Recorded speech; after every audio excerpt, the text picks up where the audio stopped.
Hello friends, welcome back to our channel principal creations. ఇవాళ recipe ఏంటంటే ములక్కాడ masala curry చేస్తున్నాను. ముందుగా పల్లీలను దూరగా వేయించుకోవాలి. అందులోనే కొంచెం కొబ్బరి కూడా వేసుకొని ఫ్రై చేసుకోవాలి. అవి ఫ్రై అయ్యాక దాల్చిన చెక్క, లవంగాలు, ఒక ఇలాచీ కూడా వేసుకొని మంటను మీడియం ఫ్లేమ్లో ఉంచుకొని ఫ్రై చేసుకోవాలి. ఇప్పుడు గసగసాలు కూడా వేసుకొని ఫ్రై చేసుకున్నాక వాటిని ఒక మిక్సీ జార్లో తీసుకొని కొంచెం చింతపండు కూడా వేసుకొని గ్రైండ్ చేసుకోవాలి పేస్ట్ లాగా. ఇప్పుడు కడాయిలో 3 టేబుల్ స్పూన్స్ ఆయిల్ వేసుకొని జీలకర్ర వేసుకోవాలి.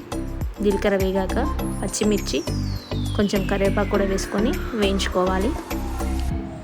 ఇప్పుడు అందులో 2 ఉల్లిపాయల్ని కొంచెం బార్కగా గ్రైండ్ చేసుకొని ఫ్రై చేసుకోవాలి. ఉల్లిగడ్డ మంచిగా ఫ్రై అయిన తర్వాత అందులో 1 స్పూన్ అల్లం వెల్లుల్లి పేస్ట్ కూడా వేసుకొని పచ్చివాసన పోయేంత వరకు ఫ్రై చేసుకోవాలి. ఇప్పుడు అందులో 2 టమాటాలని మెత్తగా ప్యూరీలా చేసుకొని యాడ్ చేసుకోవాలి. టమాటాలో ఆయిల్ మంచిగా పైకి తేలేంత వరకు ఫ్రై చేసుకొని ఇప్పుడు అందులో 1 టేబుల్ స్పూన్ పసుపు, 1.5 స్పూన్ కారం,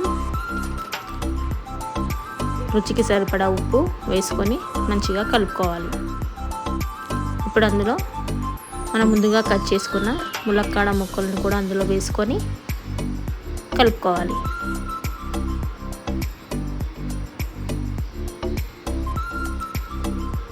వీటిని మీడియం ఫ్లేమ్లో పెట్టుకొని ఒక 5 to 10 మినిట్స్ ఉడికించుకోవాలి. ఇప్పుడు అందులో మనం ముందుగా రెడీ చేసుకున్న పేస్ట్ని కూడా అందులో వేసుకొని మంచిగా కలుపుకోవాలి.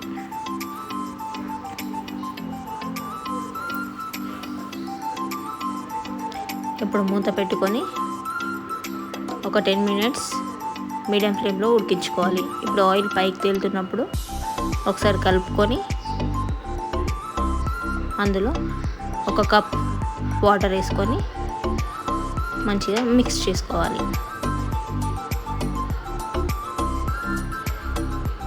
ఇప్పుడు మళ్ళీ మూత పెట్టుకొని ఒక 10 మినిట్స్ చేసుకోవాలి. మధ్య మధ్యలో కలుపుకుంటూ ఉండాలి. చూడండి, ఒక 5 to 10 మినిట్స్ తర్వాత ఆయిల్ అంతా పైకి తేలింది.